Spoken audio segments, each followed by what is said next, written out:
Bismillah ar-Rahman ar-Rahim. Assalamu alaikum wa rahmatullahi ta'ala wa barakatuh.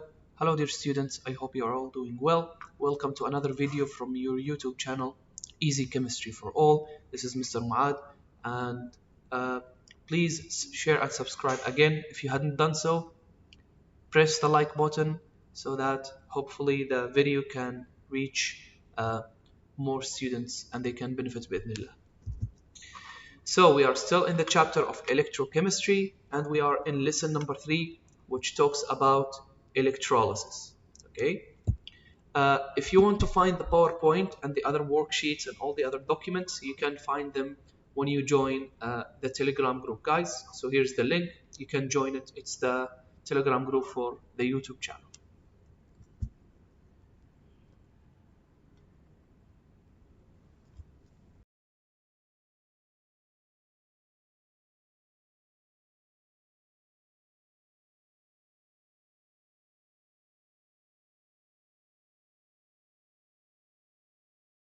So these are our focus questions, okay?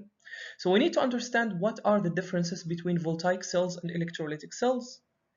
How do electrolytic cells use energy to drive non-spontaneous reactions? So I gave you a hint here, electrolytic cells.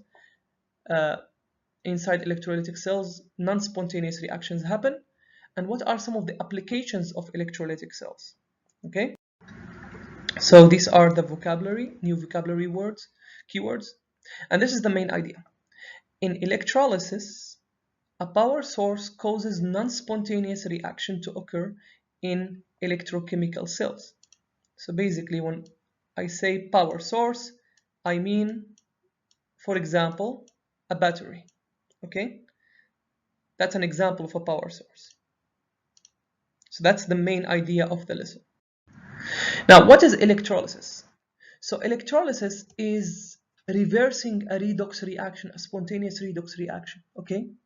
So by definition, the use of electrical energy to produce chemical reaction is called electrolysis. Remember, this is the opposite of voltaic cell. A voltaic cell, okay, uses a chemical reaction to produce electricity. Now in electrolysis or in an electrochemical cell, electrical energy is used to produce a chemical reaction, عكس الvoltaic cell, okay? And an electrochemical cell in which electrolysis occurs or happens is called an electrolytic cell. Okay? So for example, when you have a secondary battery, when a battery is being recharged, okay, it is acting as an electrolytic cell. So recharging a battery, the process of recharging a battery is an electrolytic process, okay, or an electrolytic cell. Okay. So as we said, the use of electrical energy to bring about a chemical reaction or to cause a chemical reaction is called electrolysis. An electrochemical cell in which electrolysis happens is called electrolytic cell. Okay? And this is the difference. Look here. Look what happens in a voltaic cell. Redox reactions, oxidation happens in this side. Okay, anode, electrons will flow, generates electricity, right? And this is the cathode that's being reduced. Now you have a voltage source here like a battery, so the reaction is reversed. Look at the electrons flowing from left to right. Now they are flowing from right to left. So actually oxidation is happening here and reduction is happening here. So this is the opposite, and this is electrolytic cell. Now read this question and try to answer. What is the use of electrical energy? Which is the use of electrical energy to bring about a chemical reaction? We just covered it. You can stop the video if you want. So the answer is electrolysis, okay?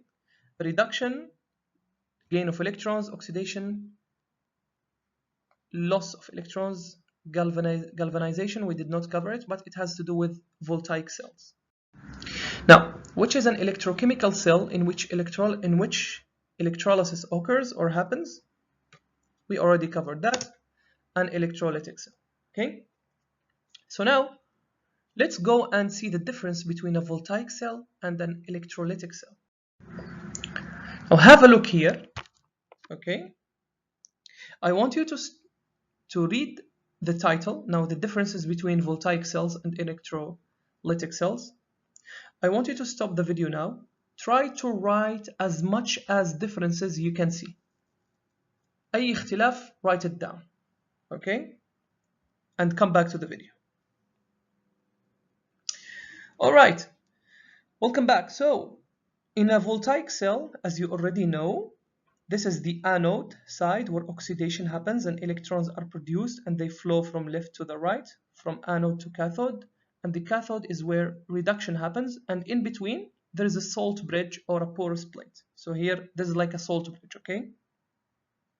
So energy is produced. You produce electrical energy or electricity, okay? So this is the use of voltaic cells. Chemical reaction or chemical energy into electrical energy.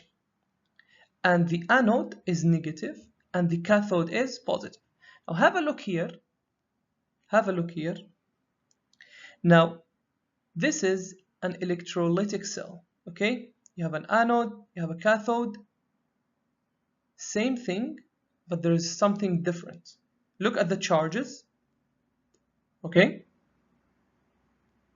So electrons, they flow from the anode to the cathode, and the anode here is positive and the cathode here is negative, okay?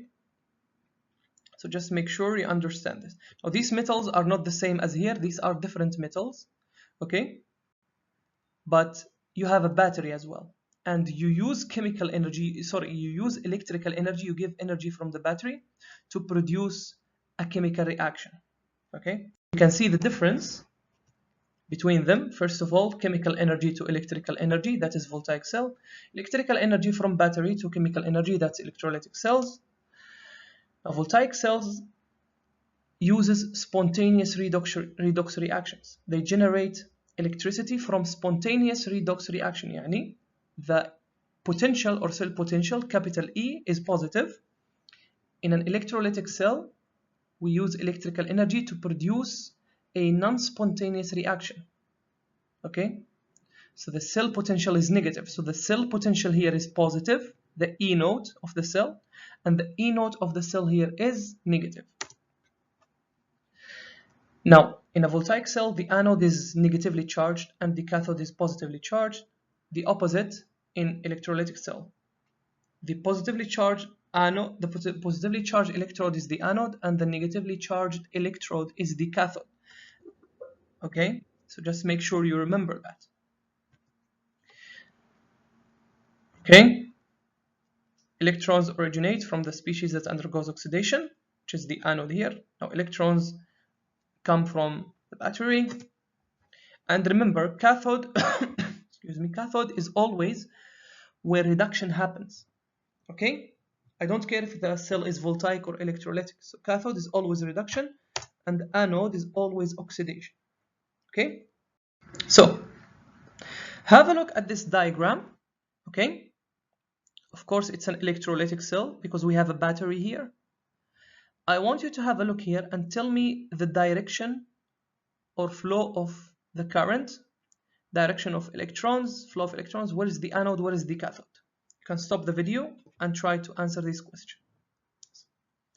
Okay, so because this one is connected to the positive part, look here, it's connected to the positive part of the battery. It's going to be the anode, the positive. And this one is connected to the negative part of the battery. It's going to be the cathode.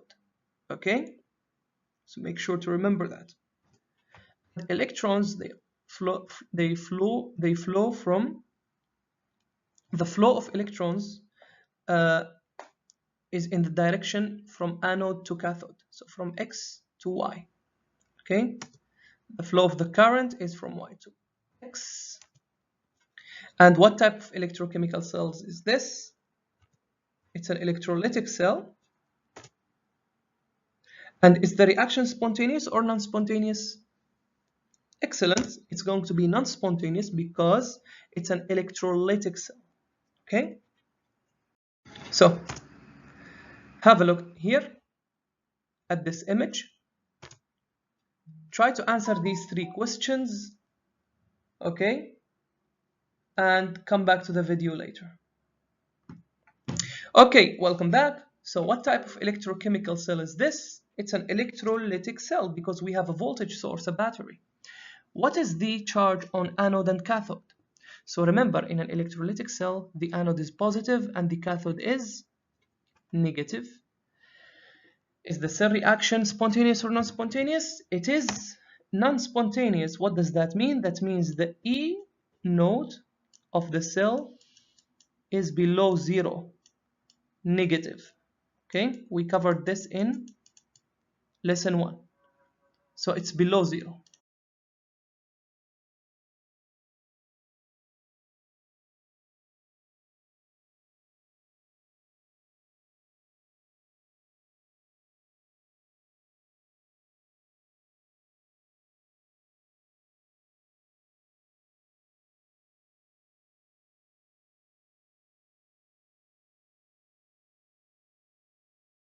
So some of the applications of electrolysis, there are a lot of applications, okay, which you can also have a look at in the book. One of the famous applications is the electrolysis of water, okay. So the electrolysis of water is one method by which hydrogen gas is produced or generated, okay. And the electrical energy that we supply, so if we supply electricity to water, this is the reaction that will happen. Water will decompose or break down into the hydrogen gas and the oxygen gas. And this happens in an electrolytic process or electrolysis, okay? So basically, this type of cell is electrolytic cell, and the reaction is non-spontaneous. You can have a look at the image here. So what happens is that the anode is oxygen and the cathode is the hydrogen. So hydrogen is produced and oxygen is also produced. Okay. So again, the anode is the side of oxygen and the cathode is the side of the hydrogen. Okay. Many more applications. Now, one of the important applications of electrolysis is the electrolysis of molten NaCl. So when I say electrolysis, it means breaking down, especially in these applications. So what's molten NaCl? Molten NaCl means NaCl liquid. How can I produce sodium metal and chlorine gas using electrolysis? So if we put NaCl in water, it will give me Na plus and Cl minus. I don't want the ions. I want the sodium metal, Na, and the chlorine gas, Cl2. So we put this compound in a molten state or liquid state, okay, in a cell or a chamber called down cell. So what happens in a down cell? Ionic compounds can conduct electricity only when their ions are free to move. When their ions are free to move, it means they are either dissolved in water, aqueous, or they are in the molten state, يعني دايبين, يعني liquid. مش دايبين في الماء, but liquid. So this is an example of a down cell, okay? Where you have the cathode, you have the anode, you have a voltage source. So whenever you see a voltage source or a battery, okay, it means the cell is an electrolytic cell, okay? So this is an electrolytic cell. This design helps in extracting chlorine gas, Cl2, okay? And yeah, so basically, if we look at the anode, okay, at the anode, chloride ions are oxidized to Cl2. So this is the anode. What happens here is that the Cl minus will become Cl2, and this is oxidation. So that's what happened. Sorry, in the anode here. My apologies. So this is the anode and this is the cathode. So this is what happens in the anode side. This is the reaction that will happen. Now in the cathode, sodium ions are going to be reduced to sodium metals. Look at the reduction. So this happens at the iron cathode. So Na plus becomes Na. Now if we add both of the reactions, of course after balancing this one, you are going to find that this is the reaction. Na positive, look here, they are putting liquid. Why are they putting the ions in the liquid state? Because this is molten NaCl, يعني liquid. ما حاطين AQ. They didn't put AQ here. Okay?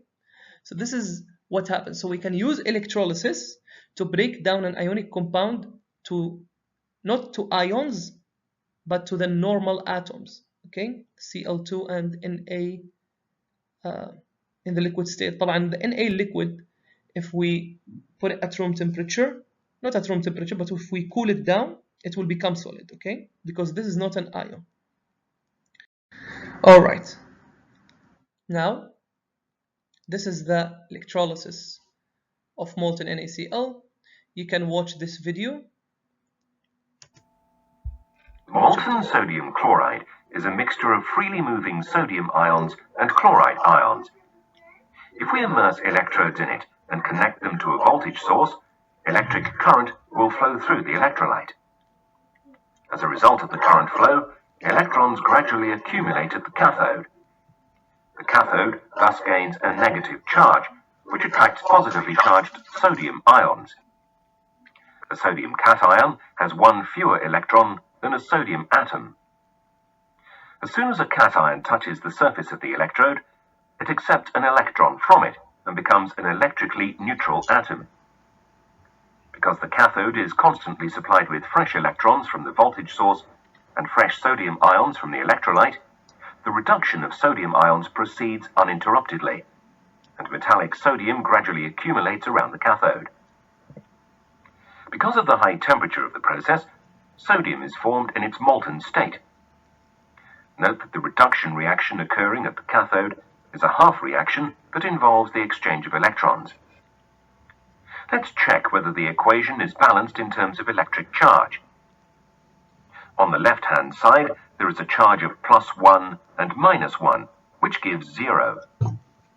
On the right-hand side, the charge is 0 as well. Thus, the equation for the electrode reaction is written correctly. Okay, so basically, you can watch this video again on your own.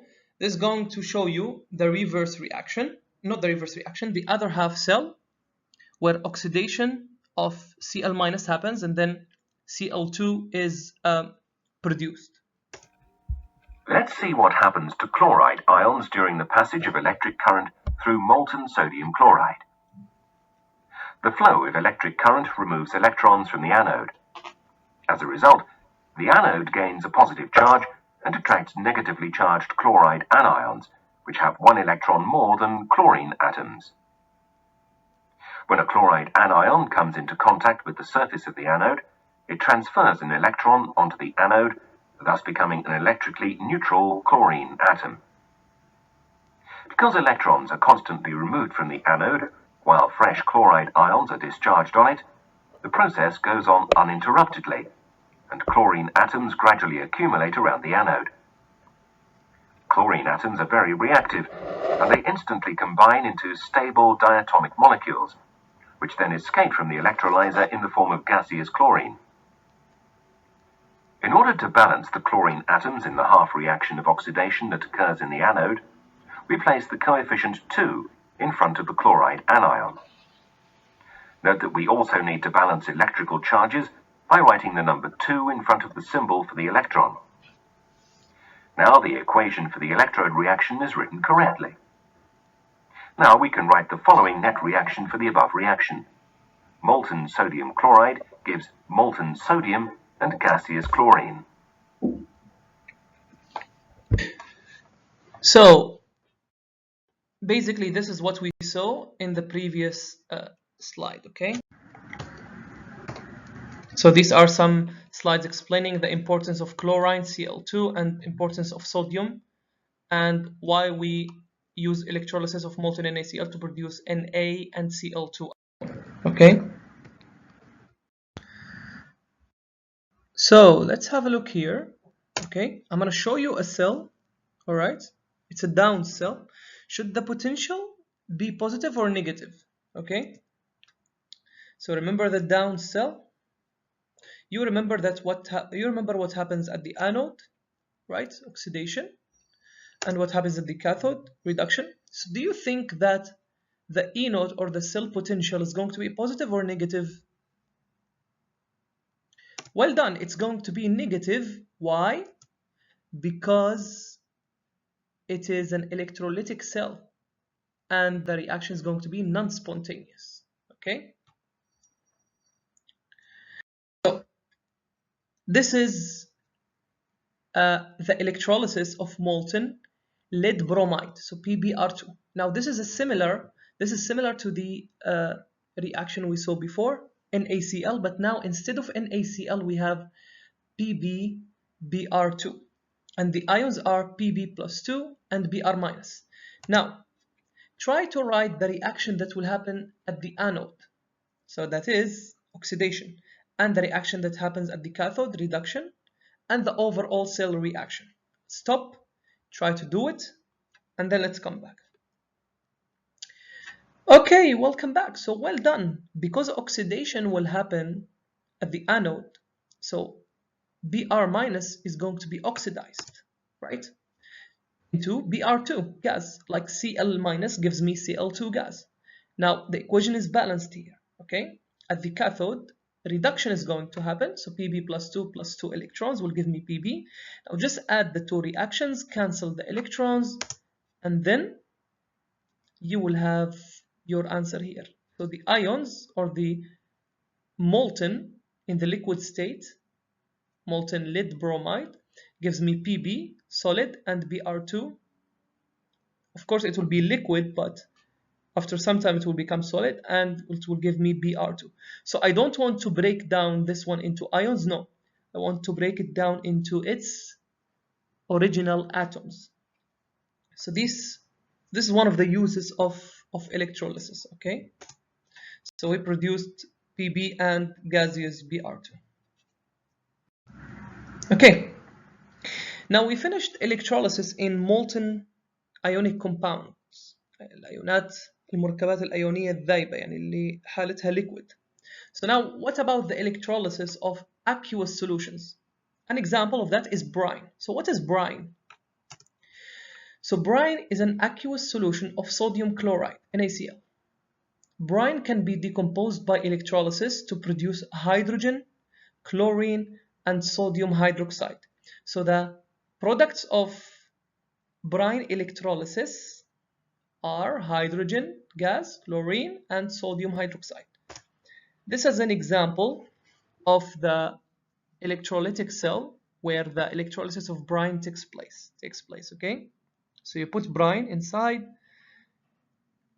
there's some water, you have the anode, you have the cathode. So at the anode, oxidation happens, Cl- becomes Cl2, that's chloride, and then reduction happens, so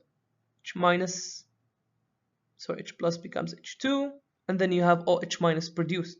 So if we have a look at the cell reactions, you can have two reactions at the cathode, okay? One is Na plus becomes Na, like we saw before in Down's cell.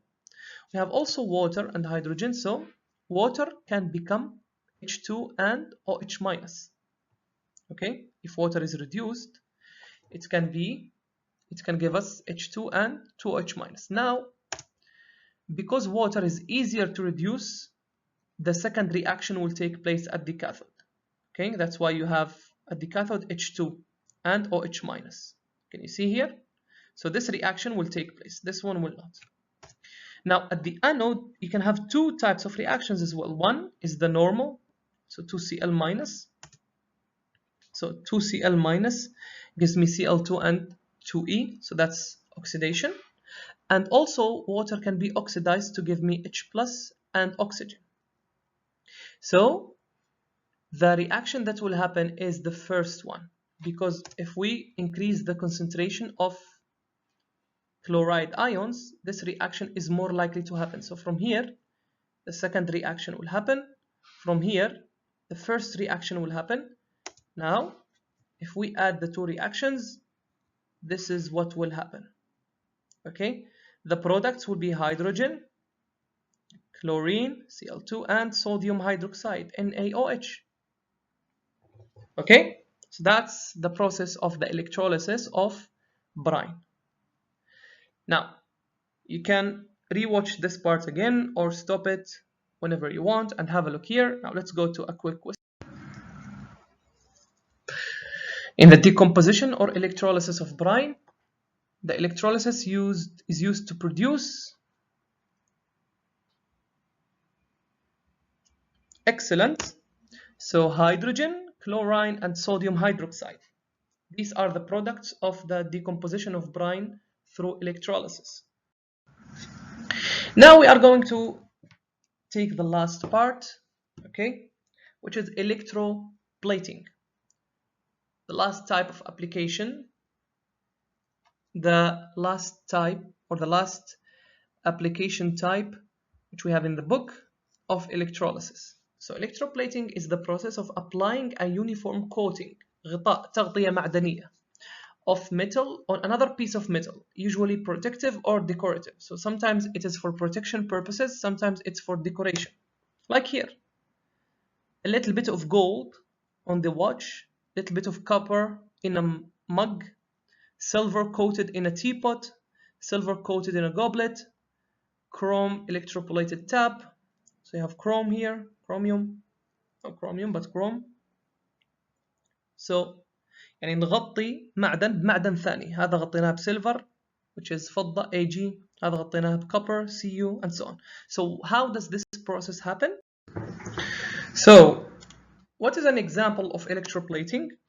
Imagine I have a fork, okay, and I want to add a quote of silver on it. I want to put silver on this. So basically, electroplating with a metal such as silver is accomplished with a method similar to that used to refine copper.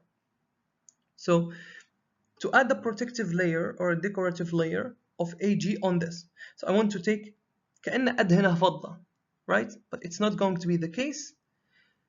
Like I bring a brush and put Ag, no.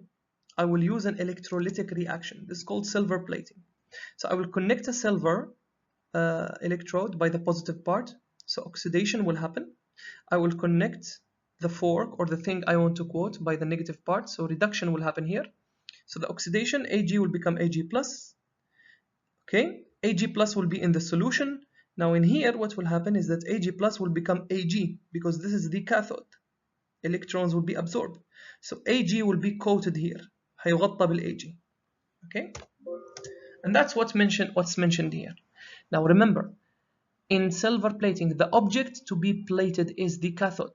يعني the plating happens on the cathode. Okay, because the positive ion absorbs electrons and becomes a metal. Okay, so electroplating happens in the cathode. Now in the anode, oxidation happens, but the cathode is where the electroplating أو التغطية happens. Okay. Here's an activity. Look here. Okay, this is also an electrolytic cell because I have a battery. So the figure shows a key being electroplated with copper Cu. So I have a key. I want to put some copper نحاس عليه to electroplate it. Okay. Where does oxidation occur or happen? Explain your answer.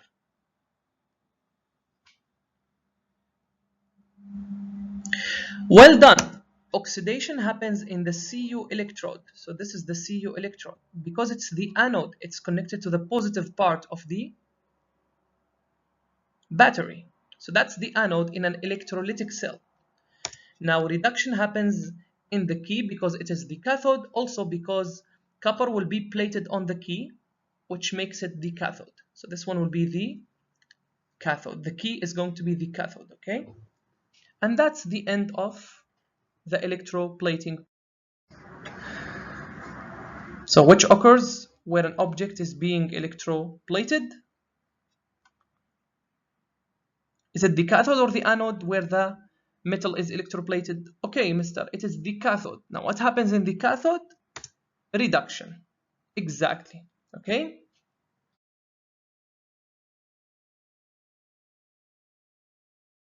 And that's the end of the lesson, guys. هذه نهاية الدرس. I hope you benefited from the video. Again, press the like button, share and subscribe with your friends on Telegram, WhatsApp and other social media platforms. And if you want to find the documents again, you can find them on the Telegram group. وكل التوفيق يا رب، وأراكم بإذن الله في الفيديو القادم.